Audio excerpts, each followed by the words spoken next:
Hey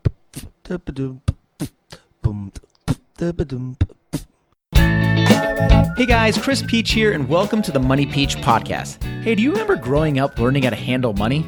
Yeah, neither do I. So that's why we're here today, to make your money fun again. You know, we're going to talk about the principles in life that actually matter when it comes to managing your money in a way that works. So sit back, relax, and enjoy this episode of the Money Peach podcast.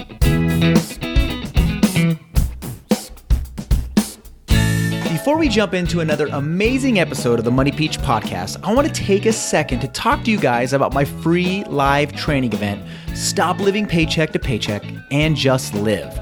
Join me each week on this live webinar where I show you the 4-step system we use to go from living paycheck to paycheck to later paying off $52,000 in debt in only 7 months. And as a bonus for joining me on this live training, I'll be answering any questions you may have during the live Q&A session at the end. So head on over to moneypeach.com/webinar to get registered. Welcome back, everyone, to episode 36 of the Money Peach podcast. I'm super excited. Today on the show, I'm bringing on Jason Beck. Jason is the president and founder of Tier Tactical, located in Peoria, Arizona.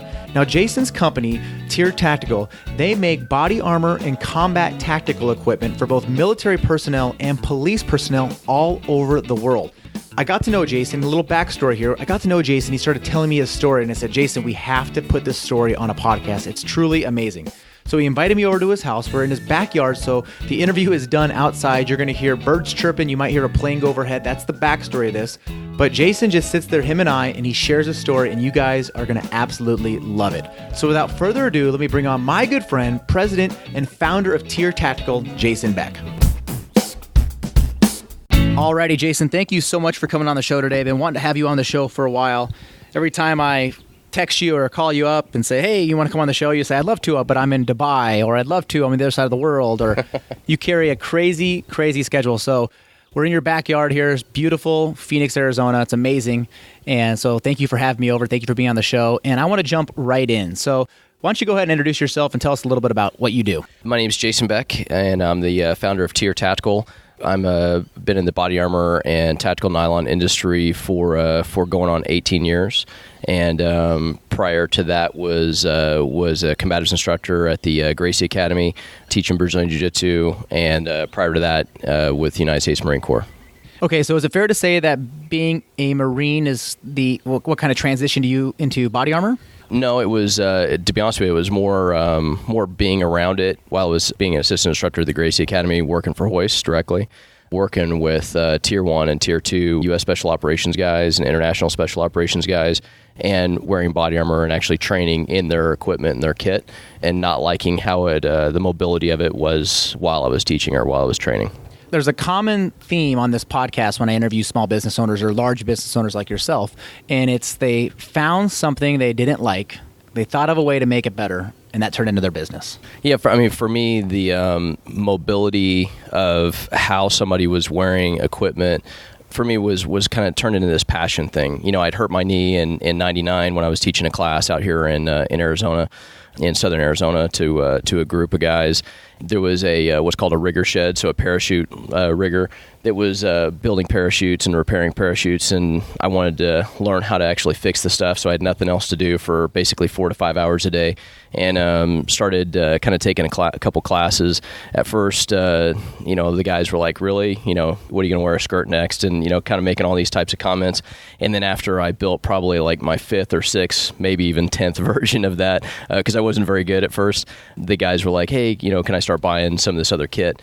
And then it transitioned into going from there to where I was selling more equipment and stuff that I had either designed or the guys that I got connected with in my previous company that I ended up selling, where the guys I was making, start off where it was like $5,000 a month, and then it was, $20,000 a month. And then in May of 2001, I decided I was going to build a catalog, and which I was horrible at, although we ended up being really, really good at it. But we built a catalog out, and every single student that had ever gone through my classes at the time, I had kept all of their information. I'd kept their addresses, I'd kept their phone numbers and things like that.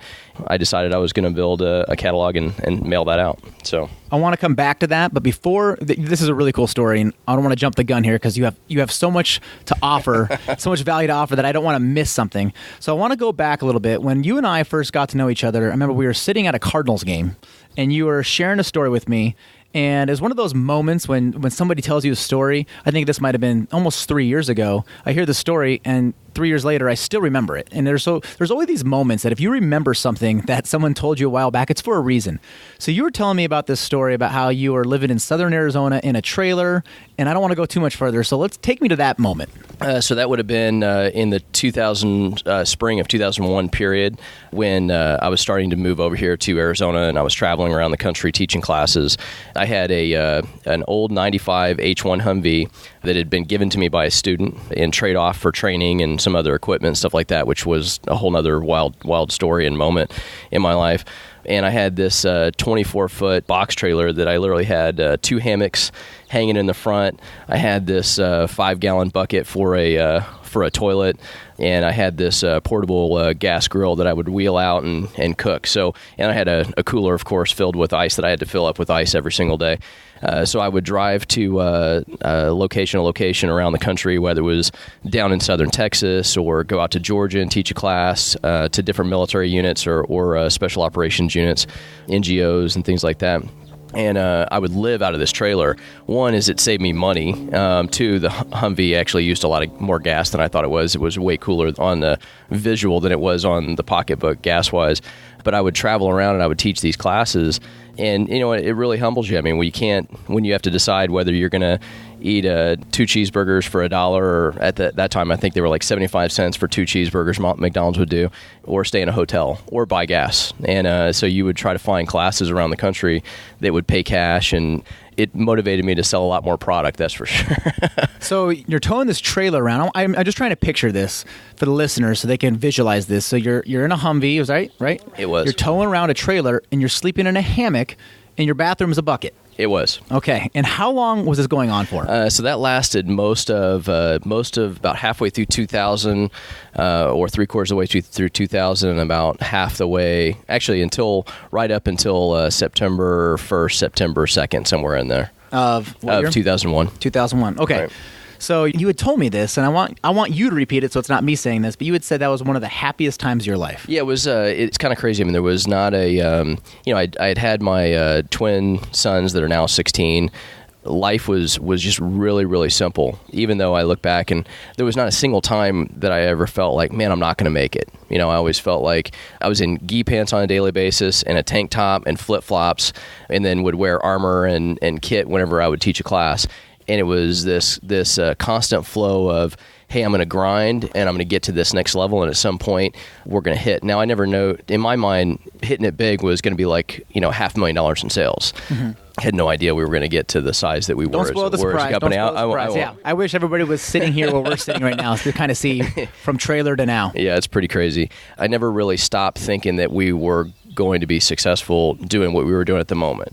But I didn't have things to worry about like insurance for other employees or those types of things. I just got to focus on the purity of teaching a class and then being able to help one student that I knew was going to go into combat somewhere around the globe. And that feeling of being able to be the shoestring, and I use this term all the time, my job is to be, and has from the very beginning, is to be, the operator's shoestring. I want to be able to have him tie his shoes and never have to think about that. And it always worked. Now that means that whether the skills that I was trying to help an operator with, or now the equipment that I sell them, that same mindset holds true is you can't always be the guy with a gun in our industry, and you can't always be the super cool guy that's behind the mystery of what special operations does in the United States or around the globe. But you need to be the guy that assists those people to take that next step. And it's a humbling experience. You don't have a lot of money, you enjoy what you're doing, and you just keep on moving forward. Where I think that's where a lot of people tend to give up. There was never a moment, not a single day, that I ever felt like I was going to fail at what I enjoyed doing, because I loved it. Where do you think you get that from? I mean, were you raised where you were always told, keep going? Where does that come from? Because I have a business coach that tells me, Chris, the biggest separator between people who are very, very successful and people who aren't, it's actually real small. They didn't give up. they kept going. So where do you think that comes from? So it's kind of a weird story. For me, I grew up in southern Missouri. I had a single mother, no father, grew up in a small town, and then was passed back and forth, was in and out of foster care multiple times growing up as a kid. Had it pretty rough with my mom. She was extremely abusive, both physically, and then as I got older and she couldn't beat on me and stuff like that verbally. So for me, it was this thing where this is going to sound weird, but after she would be abusive, no matter what it was, whether it was, hitting me with a belt, 1,000 times because I answered a question the wrong way, or I had an older mother. She had me when she was 40, so she was going through menopause right at the time I was at Asher's age, essentially, like 8 or 9 years old. So it was a pretty rough time, and have a lot of bad memories from it. But at the same time, after this moment of sheer terror as an 8 or 9 year old kid, she would literally, like our television, because we couldn't afford a TV, was Walmart or Kmart. And it's going to sound totally funny, but what it was she would take me to these places and people would be walking out of a store or walking out of and having a conversation, and they would be walking out of a grocery store or whatever it was. And she would be talking and mimicking what they would be talking about. The visualization of watching somebody communicate and then being able to pick their conversation apart. My mom had this really great skill set of being able to make it up to me by, that was our TV, watching the world actually happen around us. And because that was really all we had, you enjoyed those types of moments. So her conversations about, we're always on food stamps. Every single time she would get food stamps, or we had to work at this place called the Soup Kitchen in Springfield, Missouri, I would have to work there on Saturdays. And growing up as a kid all the way until I graduated from high school, I'd literally take dates there. I was trying to act like the cool guy of oh yeah, I volunteer here, and girls after a while would figure it out after the 4th or 5th time that I was there. It was this thing where if you don't want to be like this, then you need to work harder. If you don't want to be at this level and you don't want to get food stamps and you don't want to be dependent on somebody else, then you need to work harder. So if you kind of look at it, it's kind of almost beat into me in a way. There was a lot of negatives about it, but I think it's made me a better father. It took me a while as an older man or a young man to kind of get through a lot of the understanding and pains of that. But it definitely, with my kids, you've seen me with my kids, I would hope that people would look at me as a good father or as a good husband, and trying to educate and teach my kids in a different way than how my mom had trained me. It made me great in the Marine Corps because there was nothing that violence-wise that I hadn't already seen.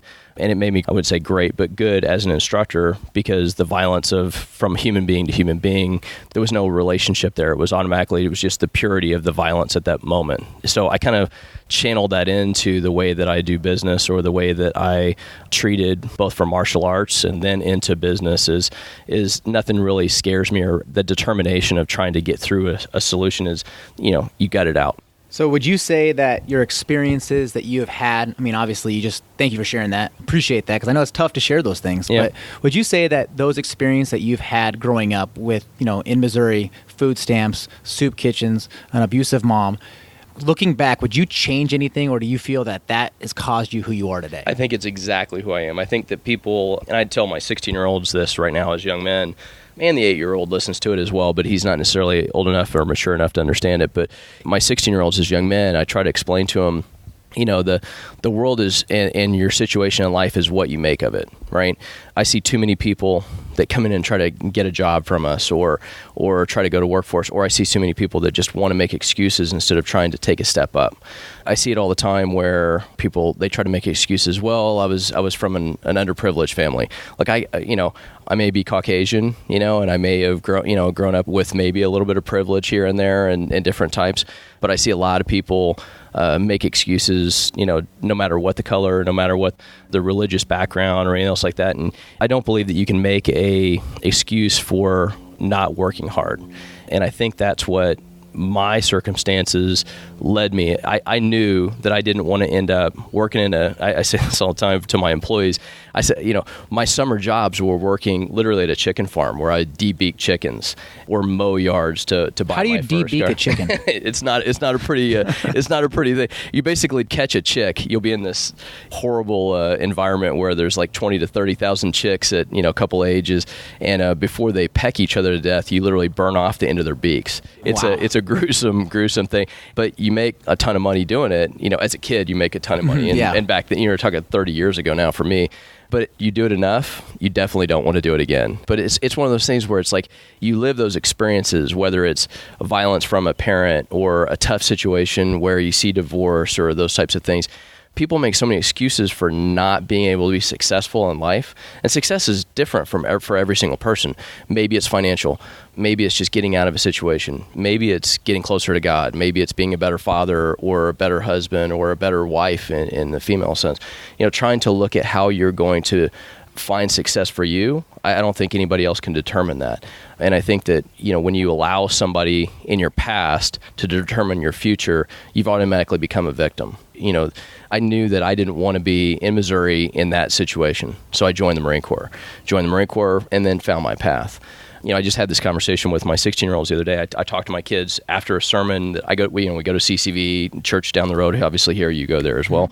After every sermon, we'll come out here to this Ramada and we'll sit here and we'll, rain, cold, hot, obviously beautiful day like this. And we'll have a conversation about, okay, what did that sermon mean to you? And I'll explain what it meant to me and how it impacts what my life experiences are, so they actually learn from my experiences. And that way they don't have an excuse. Mm-hmm. They can't say that it didn't affect them. Now, hopefully that affects them in a positive way and they can learn from those experiences. They're still going to have to make the same mistakes that all of us do as adults.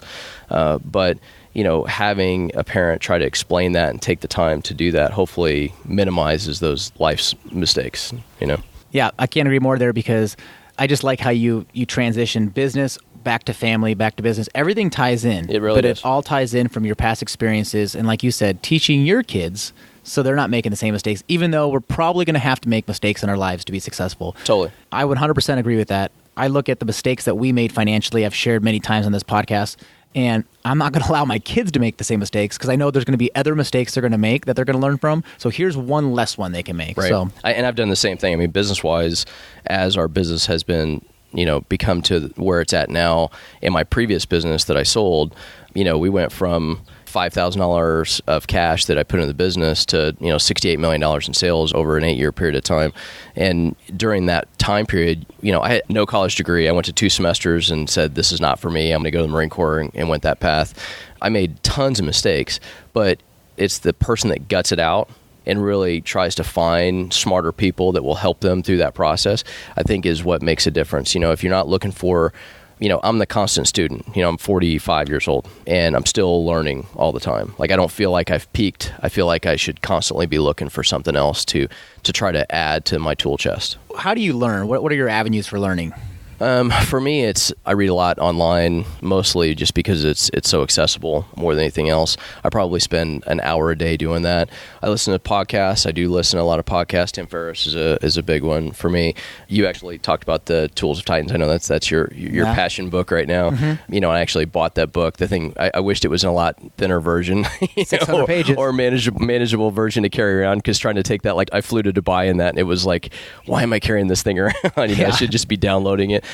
But it's moments, I've gone through, I think I'm in 270 pages of tools book. And what I do is I'll take my time in that, and I'll read a chapter, and then I'll literally try to break that chapter down in different pieces. And it might be, to me, it's just like a sermon at church on Sunday. There might be one statement that is made in that sermon.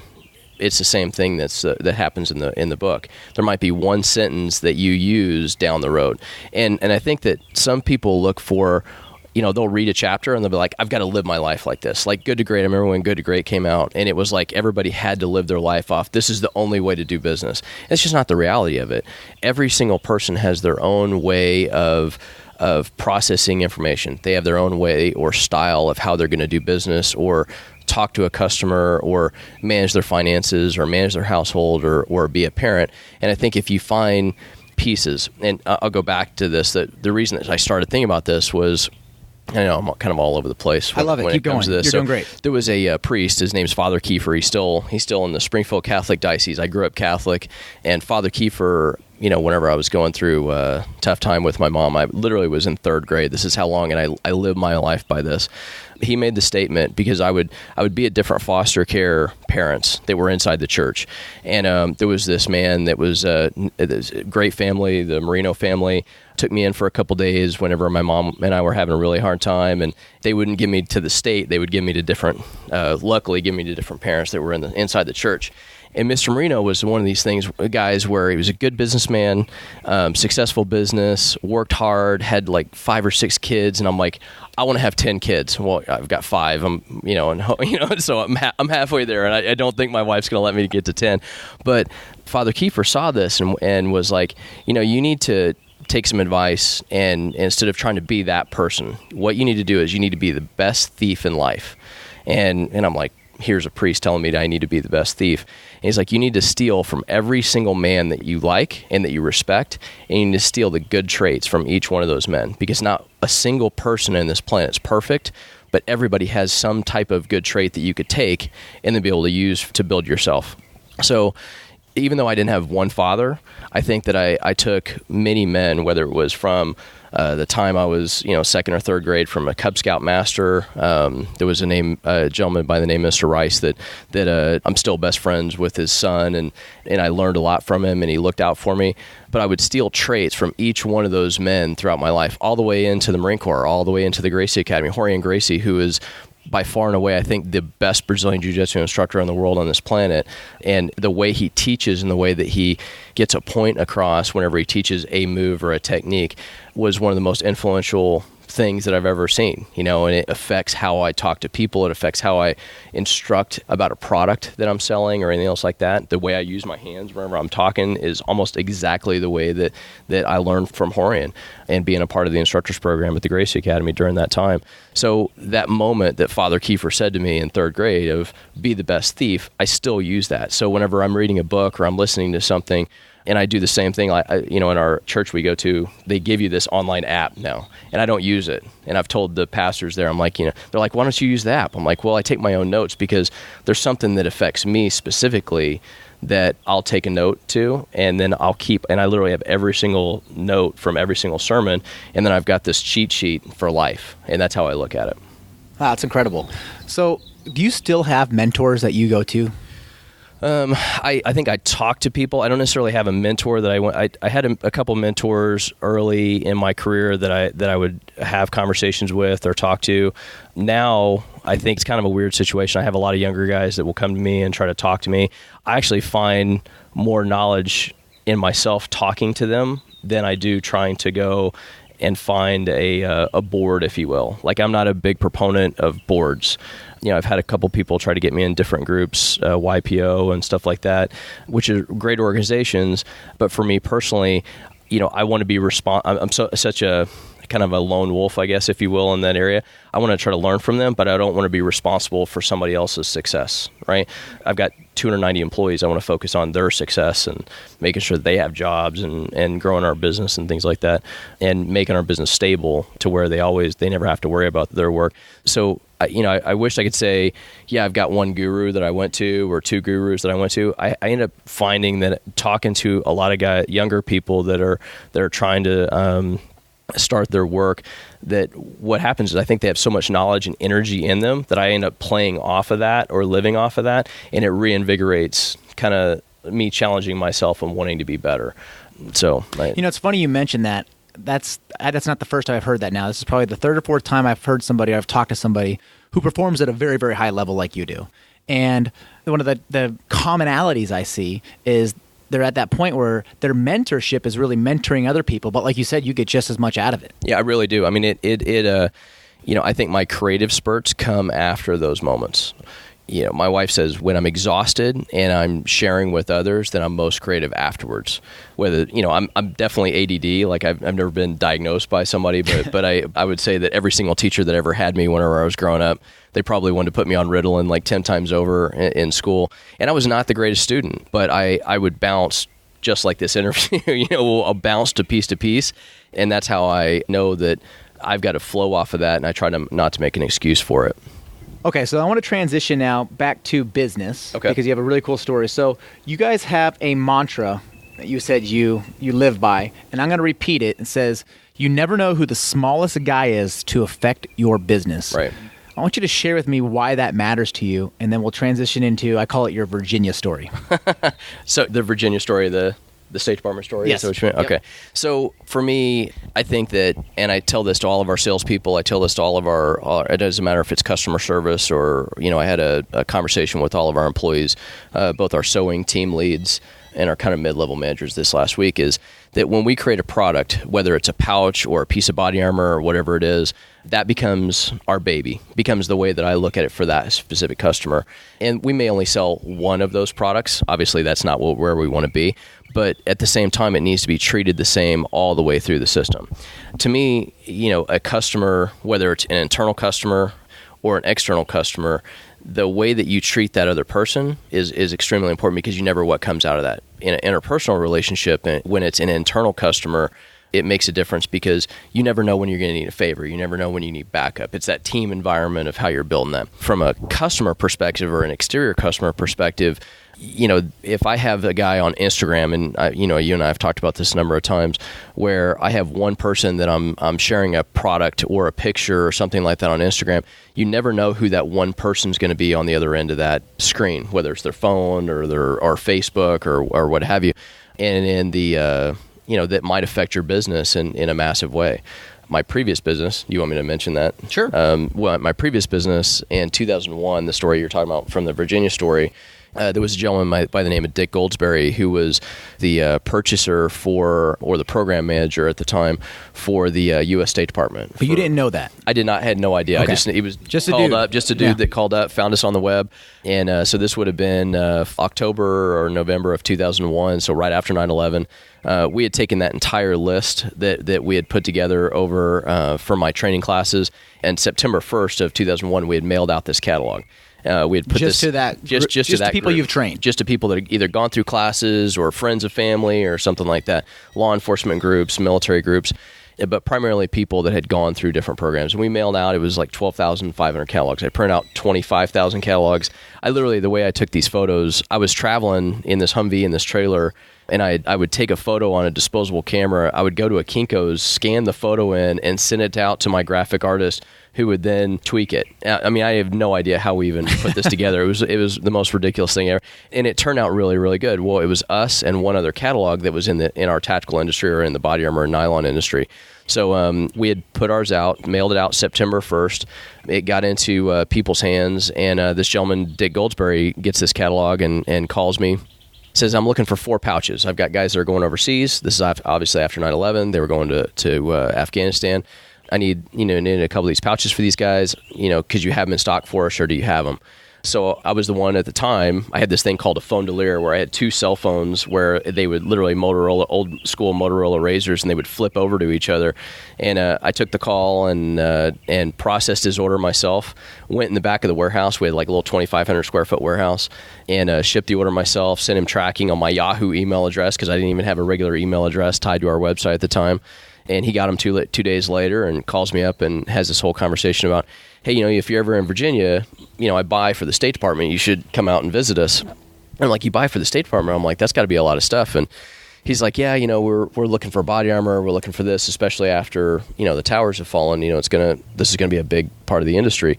And State Department's going to be really involved. So I literally spent $89 on a Southwest Airlines flight, hit 3 cities to get out there like the following week. Go and visit him, and stayed in like this mold-infested, Holiday Inn at the time for like $39 a night. It was literally, I had no money whatsoever. I think I had like $7,000 in our account or something like that. And he gives us this tour of this warehouse that was just massive, filled with, every single gun you can think of, and armored vehicles and so on and so forth. And then he gets to the body armor nylon section, and every single piece of equipment that they had were like older military style. The State Department had nothing massive at the time, when it came to body armor and nylon and backpacks and pouches and everything else like that. So we ended up building a really, really strong relationship. I became the provider at the time for this State Department, and we ended up taking about 67 to 70% of the federal market, both from FBI, DEA, state, all based off of the initial state. This one person that called, and I just took the time, talked to him for 35, 40 minutes, and built a relationship with them. And it wasn't a what happened is, you look at the purity of that, it wasn't a financial transaction. It was a guy that was trying to send somebody off to war, and all he's trying to do is get these 4 pouches for these guys to make them feel like they're a little safer or a little more complete in that situation. And when you look at every single person as a financial transaction, and you think that, well, this guy's not big enough to really do anything, why am I wasting my time? Then what ends up happening is you're going to miss a lot. Not maybe maybe that guy turns into somebody that spends only buys those 4 pouches and that's it, but he might talk to somebody else, or he might talk to somebody else, or it might turn into $170 million in business like it did for us over the next 5 years after that. It was a big contract. I mean, we were the largest provider of body armor for the federal government outside the military from 2002 until 2007, 2008. It was a pretty crazy story. So, walk me through that first order and how many employees you had at the time and how you managed that. the first order of 4 pouches, or the first order you had when it got big. Yeah. So in 2002 they asked us to. I had designed an outer carrier, and they wanted us to supply 5,000 vests. And so I flew back out, had designed this carrier. They also wanted us to design soft armor for them. So I, of course, said, of course I can do that. That's not a problem. Let me figure that out. So I had met a gentleman through just phone calls, had not met him face to face, had read an article about Toomey luggage going out of business, or not going out of business, but being shifted from the U.S. manufacturing, which they were made in a place called Vidalia, Georgia, and they were manufacturing in Vidalia, and they were moving all of their production to China. So I was like, man, I've got a Toomey bag that had been given to me by somebody else as a gift. And I was like, that's the best quality luggage I'd ever seen. These guys are, not going to have work. I'm like, maybe I should call that guy, and I'm going to have him, manufacture my product. So I get in this rental car, and I drive from Springfield, Virginia, where the State Department warehouse was, all the way down to Vidalia, Georgia. And not knowing if this guy's going to be there or not, I couldn't get a hold of him on the phone. His name was Alan Rice. Alan and David Rice, they're 2 brothers that had an amazing business down there. I think they're still in business down there. So I drive to Vidalia, Georgia, which is in the middle of nowhere, kind of like Toombs County, Georgia. Get down there, and they're there. They give me a tour of their factory. They're asking me what I want to do, and I'm like, well, I've got this order, and I need to make these vests. And here's the design. This is what we need to do. And by the way, I need to manufacture body armor at the same time. Had no idea about what I was going to do. I just said, we're going to go make this happen. And we delivered it in 45 days. Figured it out. I stayed down there basically the entire time. Delivered it in 45 days. Literally rented a truck, drove all the body armor back up to Springfield, Virginia, delivered it, and then it took off from there. What a blessing that must have been for that town, though, and those workers, because it was. Everything was shipped over to China. Now this guy, Jason Beck, who they've never met, never heard of before, happens to drive down on a whim and say, look, I need you guys to make a ton of body armor in 45 days. Yeah, I think the blessing doesn't necessarily, for me, I think it was from, the 2 gentlemen that own that business. They're in their mid to late 60s now. They had a heart for their employees. They're part of that town. They grew up in that town. Their dad grew up in that town. But because his story was put out there by him, it kind of led me to him because of that. Those guys are kind of the real blessing for what those people are. I mean, they then and still now, my understanding is still try to keep as many jobs as they can. And especially for an area like that, it wasn't, you don't see them driving around fancy cars. You meet this guy, Alan Rice and even David, they both drive like 10 and 14, 15-year-old trucks, Chevy trucks. They should be driving Fords, but they drive Chevys. So, but they're in these old beat-down trucks, and they're wearing jeans and cowboy boots and the same shirts they've probably honestly had for 10 years. They're not trying to be fancy, and they could have made tons of money and sold that business probably 4 or 5 times over. But because there's places that are kind of these places of strong work ethic and culture where they just do not give up, and that's really what those 2 were about. And that's what kind of led me to them, whether it was the article that I read about them, about Toomey moving over, and then it kind of going from there, and then their personalities and drive. I mean, they had 400 employees, and then during that time, they started picking up other military contracts and doing stuff. They transitioned their business into an amazing business, but it was about their strong work ethic and about the people that work for them. They never made it about, you have to make $1 as a business, no doubt, to be successful, right? But if you make it all about what your own personal success is financially, and I've done that in the past and made those mistakes, and luckily got my head out of my ass and turned around. When you make it about yourself, in my opinion, you're bound to fail at some point in time, whether it's a complete failure or you have just a minor hiccup, or maybe it's a major hiccup. But if you think about it from the terms of I'm serving other people, not just my customer, but also the people that work for me, then money comes from that.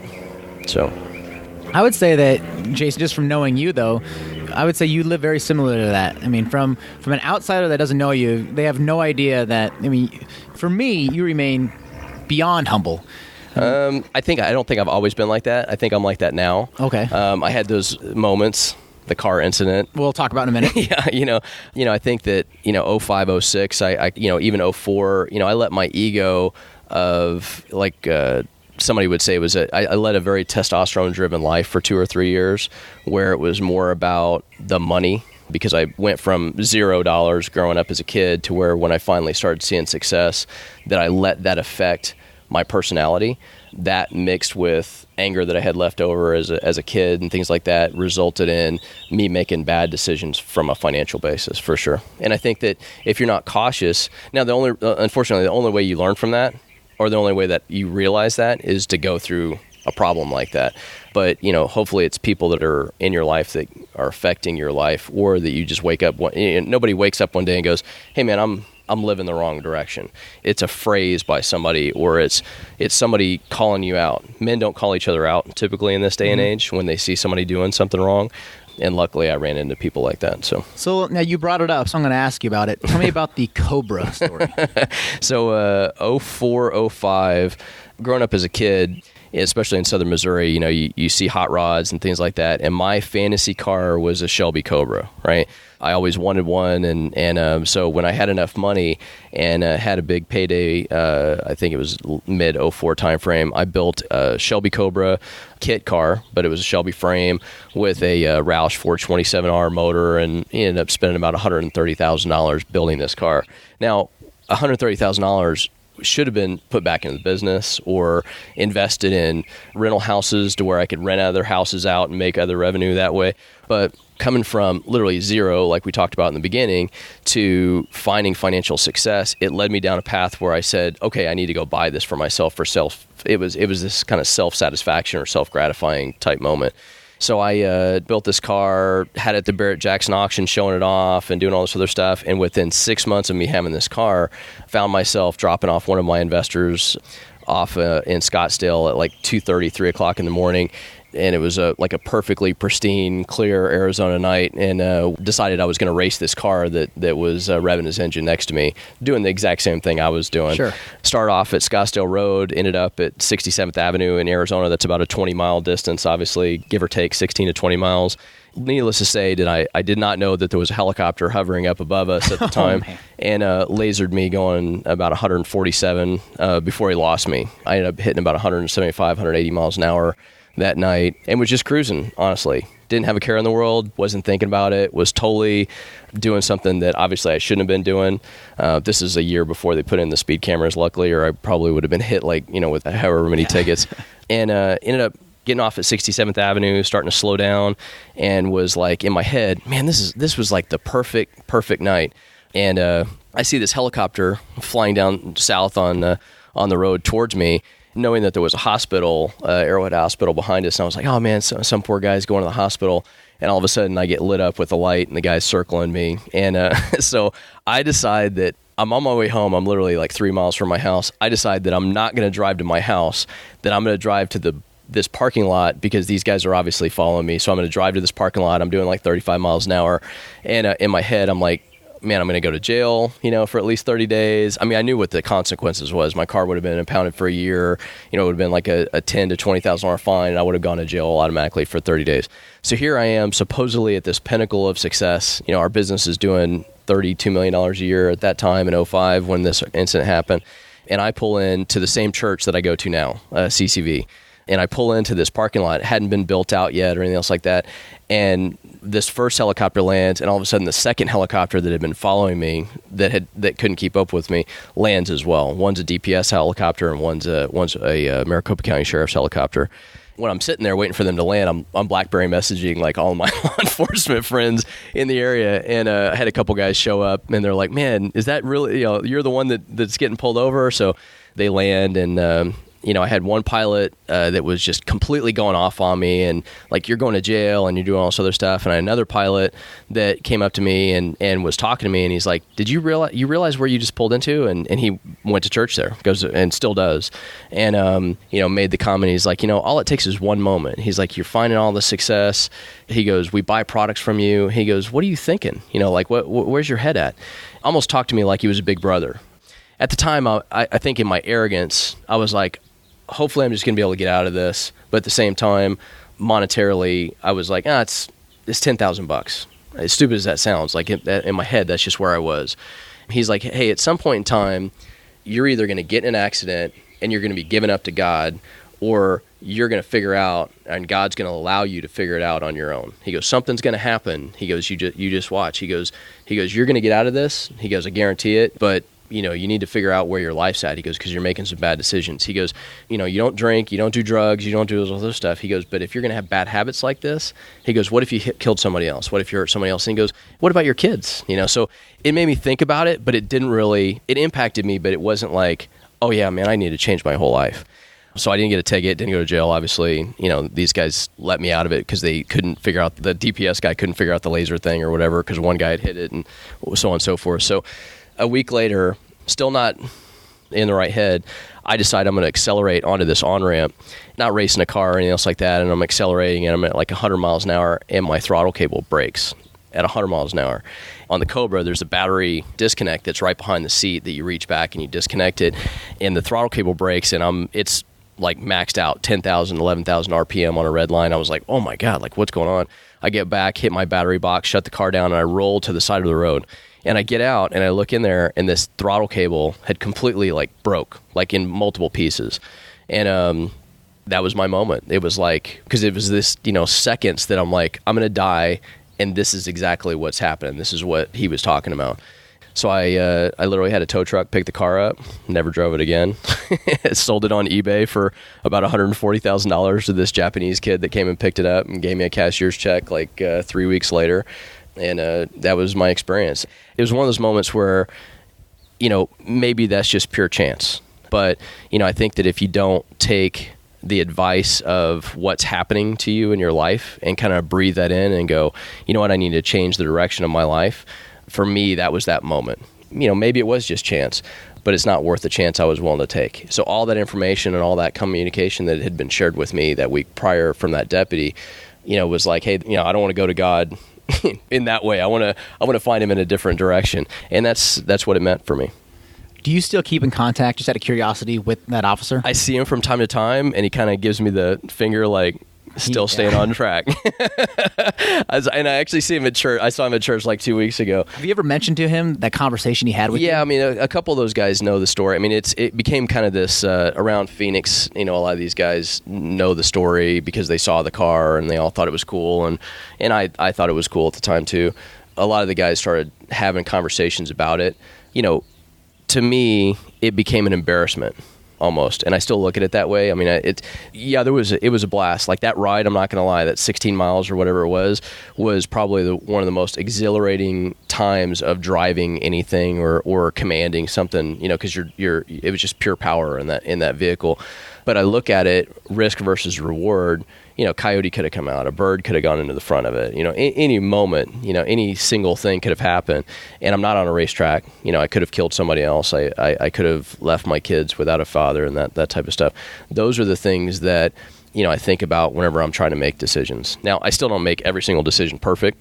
That's not, and I still drive, relatively fast, nowhere near those speeds, obviously. But, I think that when we let ourselves get too far out of control and then we blow it off, we're not really paying attention to, where we should be. And that's testosterone speaking. I'm sure women have the same type of thing, but with men, maybe this relates, but when you're in a fight, depending on if I'm in a physical fight, and maybe it's the same thing with you as a firefighter, when you're in a physical fight and somebody starts to be more aggressive, that doesn't mean that you always meet that with more aggressiveness. But testosterone tells us that we should be more aggressive, that, he just escalated, it goes up. we really need to be a chess player. And I was not playing good chess. Not only with myself, I wasn't playing good chess with my business. I wasn't thinking about other employees that worked for me at the time. I was taking risks that were not productive for where I was in my life.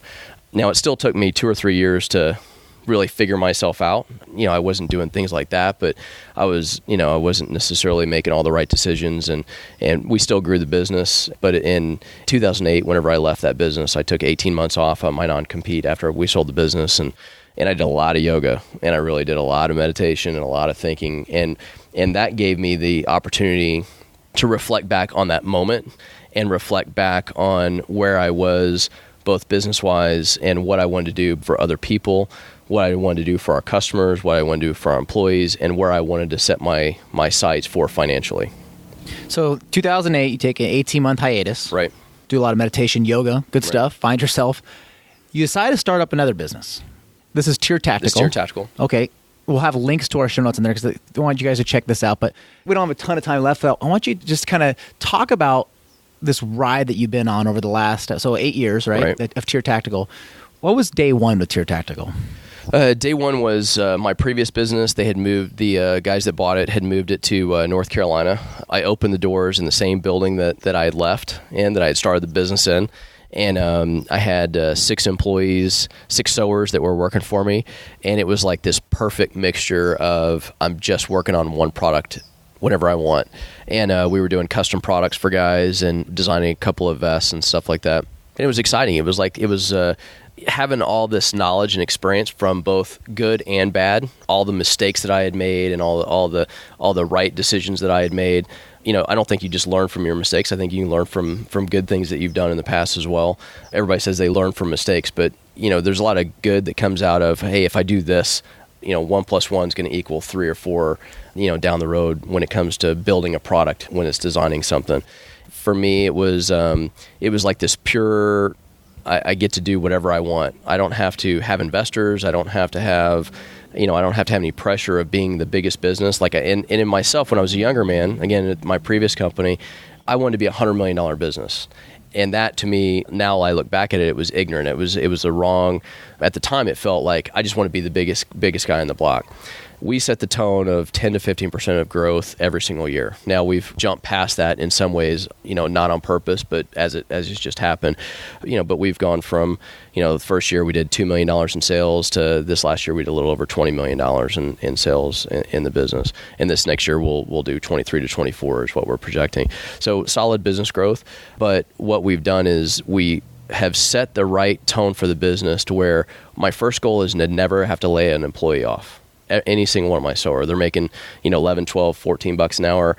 My goal is to always right size the business to where everybody always has a job and can guarantee that that person making $14 an hour or $12 an hour can always take care of their family and have insurance and have a 401k and they never have to be concerned about going home and telling their family that they got laid off or whatever it is. So the tone of the business always has to be based on that first.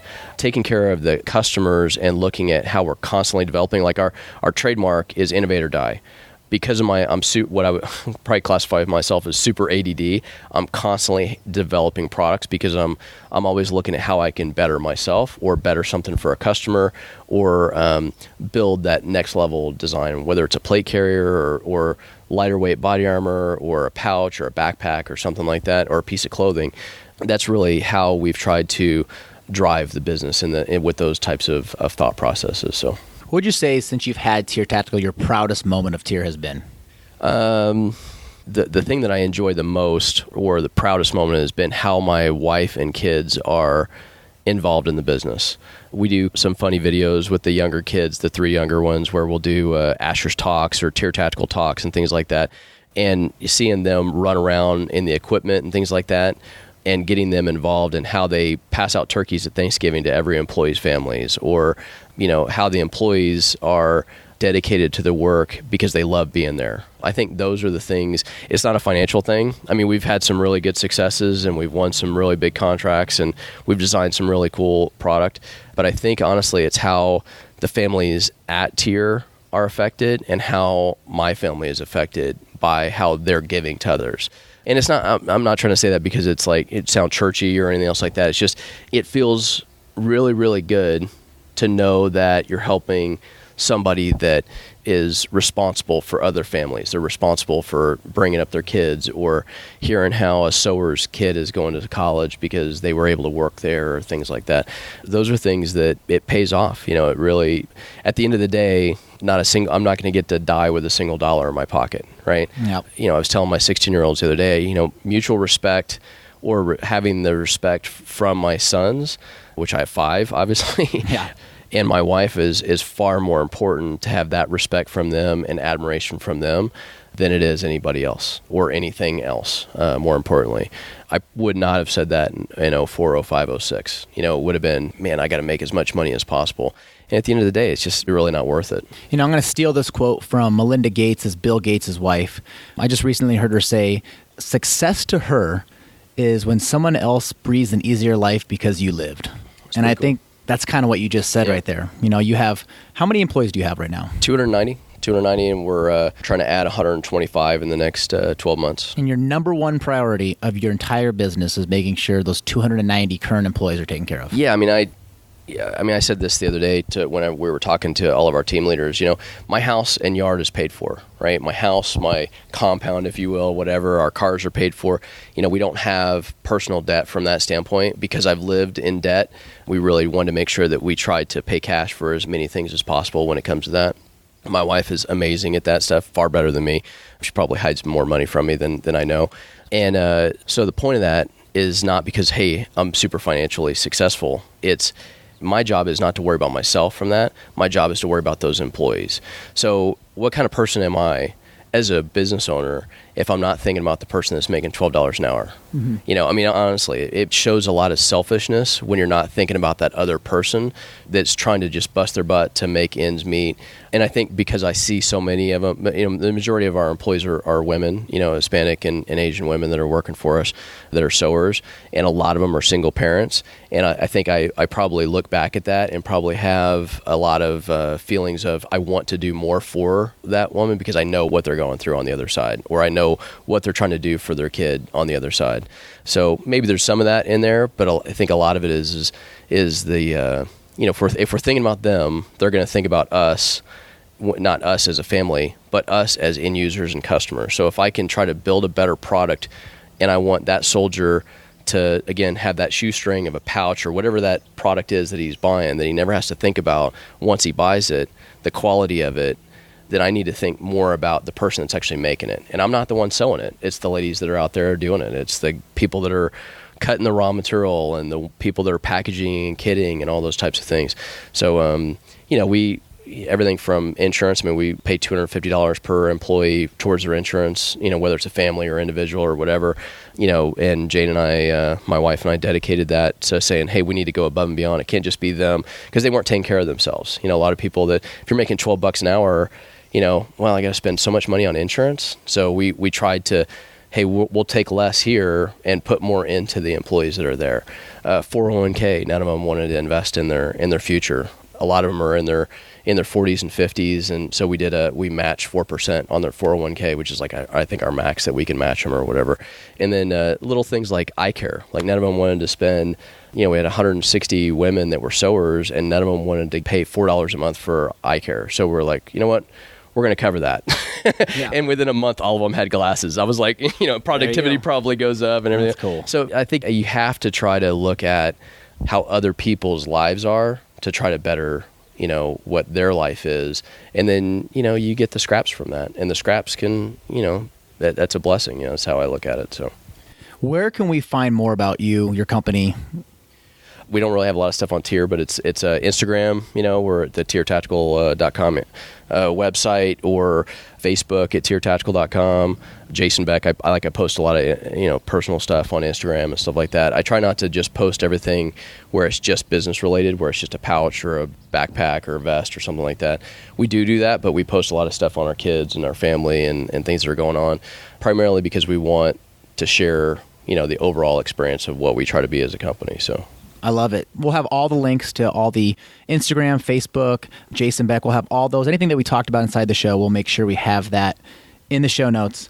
Jason, I just want to say thank you, man. This has been an hour that has been extremely valuable to me. I appreciate extremely valuable. So from us just sitting here having this conversation, I can tell you that there's lots of people listening who would say thank you if they could right now, because you kind of spilled everything that you've learned over the course of the last 30 years, and you packaged it very nice today. So thank you very much for coming on the show. Appreciate it. Appreciate it. And just like that, we wrap up another amazing episode of the Money Peach podcast. Special thank goes out to my producer, Steve Stewart, and my assistant, Kayla Sloan. Without them, this show would not be possible. Anything Jason and I talked about can be found in the show notes located at moneypeach.com/session 36. That's moneypeach.com/session 36. We'll see you guys next week with another amazing episode of the Money Peach podcast. Take care.